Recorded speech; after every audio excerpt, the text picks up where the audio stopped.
আসসালামু আলাইকুম রহমতুল্লাহ। অষ্টম শ্রেণী গণিত অনুশীলনী ৭-এর পৃষ্ঠা ১১৬ এর কাজ ৩ নিয়ে আলোচনা করব। প্রশ্নটি হলো ৩০০ ও ৪০০ এর মধ্যে অবস্থিত ৩ দ্বারা বিভাজ্য যে কোনো ৪টি সংখ্যা লেখো। বন্ধুরা, ৩০০ ও ৪০০ এর মধ্যে অবস্থিত তার মানে কি ৩০১, ৩০২, ৩০৩, ৩০৪ এইভাবে ৪০০ পর্যন্ত মোট কয়টি সংখ্যা হয়? ১০১টি। মানে ৩০০ রয়েছে, ৪০০ রয়েছে। তাহলে এই ৩০০ থেকে ৪০০ পর্যন্ত গুনলে মোট কত হয়? ১০১টি সংখ্যা। এই ১০১টি সংখ্যার মধ্যে অবস্থিত ৩ দ্বারা বিভাজ্য, মানে ৩ দ্বারা ভাগ করা যায়। ৩ দ্বারা বিভাজ্য মানে কি? ৩ দ্বারা ভাগ করলে ভাগশেষ শূন্য হবে। তো এইরকম যে কোনো ৪টি সংখ্যার সেট লেখো। মানে হচ্ছে ৩০০ থেকে ৪০০ পর্যন্ত যে ১০১টি সংখ্যা রয়েছে, এই সংখ্যাগুলোর মধ্যে যে সংখ্যাগুলো ৩ দ্বারা বিভাজ্য, এই সংখ্যাগুলো থেকে মাত্র ৪টি সংখ্যা নিতে হবে। ৪টি সংখ্যার সেট নিতে হবে। তাহলে ৩ দ্বারা বিভাজ্য কয়টি সংখ্যা রয়েছে? ৩০০ থেকে ৪০০ এর মধ্যে ৩ দ্বারা বিভাজ্য কয়টি সংখ্যা রয়েছে? অনেকগুলো সংখ্যা রয়েছে। এর মধ্যে মাত্র ৪টি নিতে হবে।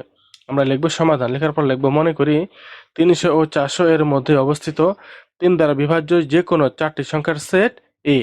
অর্থাৎ এ ধরে নিলাম। ৪টি সংখ্যা তো আমরা বের করিনি, এখন করব।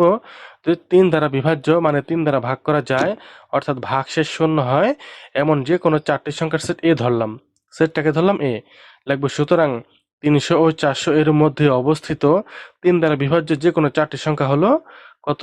৩০৩ লিখলাম, ৩০৬, ৩০৯, ৩১২। এই ৪টি সংখ্যা কিন্তু ৩০০ ও ৪০০ এর মধ্যে অবস্থিত। এই দুটি সংখ্যার মাঝখানে অবস্থিত।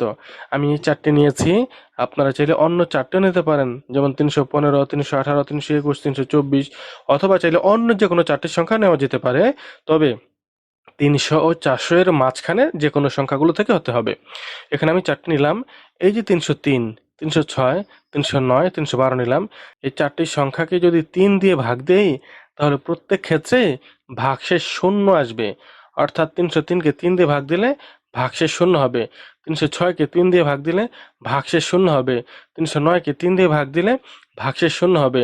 ৩১২কে ৩ দিয়ে ভাগ দিলে ভাগশেষ শূন্য হবে।